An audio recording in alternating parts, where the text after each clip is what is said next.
കേരളത്തിലെ ഭരണത്തിനെ കുറിച്ച് എൻ്റെ അഭിപ്രായം എന്താ? കേരളത്തിലെ ഭരണം ഭയങ്കര രസമുള്ള കാര്യമില്ല. എന്താ കാരണം വെച്ച് കഴിഞ്ഞാൽ സത്യം പറഞ്ഞാൽ ഞാനൊരു മാർക്സിസ്റ്റ് അനുഭവിയാണ്. പക്ഷേ പിണറായിയുടെ ഭരണം കേരളം മാത്രമല്ല ലോകം മൊത്തം മുടിപ്പിക്കും. കാരണം എന്താ വെച്ച് കഴിഞ്ഞാൽ തമാശയൊക്കെ പറയില്ലേ PSC ടെസ്റ്റിൽ ഓരോ ചോദ്യം വരുന്നു. അതുപോലെ ഒരു മാർക്സിസ്റ്റുകാരനായ ഞാൻ പോലും പറയേണ്ട ഒരു ഗതികേടാണത്. കാരണം മാർക്സിസ്റ്റ് പാർട്ടിയുടെ അവസാന മുഖ്യമന്ത്രി ആരാണെന്ന് ചോദിച്ചു കഴിഞ്ഞാൽ അത് പിണറായി വിജയൻ എന്ന് പറയേണ്ടി വരും.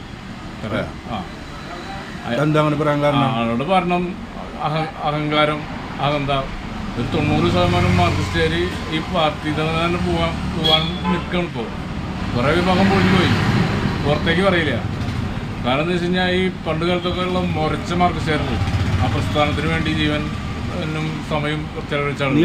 അനുഭവമാണോ? ഞാൻ അതിലുള്ള അനുഭവം. എൻ്റെ അമ്മയൊക്കെ ചെറുപ്പകാലത്ത് ചിന്താപുള്ളിക്ക് പോയിട്ട് ജയിലടങ്ങിടുന്ന ആൾക്കാരാണ് എൻ്റെ പെങ്ങന്മാരും. അപ്പം അതുകൊണ്ടാണ് എനിക്ക് ആ മാർക്സിസ്റ്റ് പാർട്ടിയോടും ആ പ്രസ്ഥാനത്തിനോടും ഇഷ്ടം. അതിപ്പോഴത്തെ നമ്മുടെ ഈ ലോകത്ത് നമ്മൾ പ്രശ്നം എന്താ വെച്ച് കഴിഞ്ഞാൽ ഈ പിണറായിയുടെ ദുർഭരണം, ഈ അഴിമതി. ഇലക്ഷൻ ആയാലല്ലേ സ്കൂളുകൾ നന്നാവും. ഇത് കണ്ണിൽ കൂടിയിട്ടില്ല. ഇനി എല്ലാ സ്കൂളിലും പോയി നോക്കിക്കോ, ഇനി എല്ലാ സ്കൂളുകളും നന്നാക്കും, റോഡുകളും നന്നാക്കും.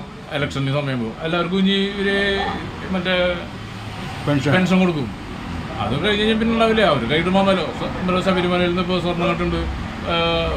എല്ലാ കാര്യത്തിലും ഒരു തരത്തിലുള്ള നാട് ഈ രക്ഷയൊന്നുമില്ല.